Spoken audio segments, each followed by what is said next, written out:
सुवर्णपुर सहरर माँ जगदबा सुना दुकान ग्राहक हो लकेट किणिया बाहाना चोरी करिया बेले धरा पड़िले युवक। पुलिस जिम्मा देले सुना दुकान मालिक। सोनपुर सहरर बड़ बजार जगदमा सुना दुकान चोरी करिथिबा अभियोग होईछि।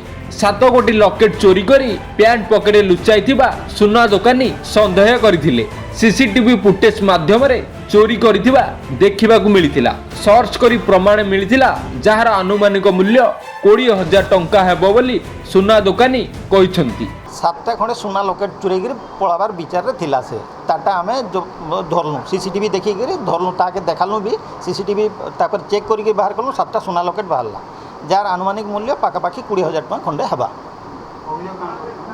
अभियोग बोले ताके किछि पनिशमेंट दिया जाऊ जेनता कि से आके टिके अधे सुधरी पारे नाले सही टाइप रो भूल अलगा केनसी दुकान रे भी करबा।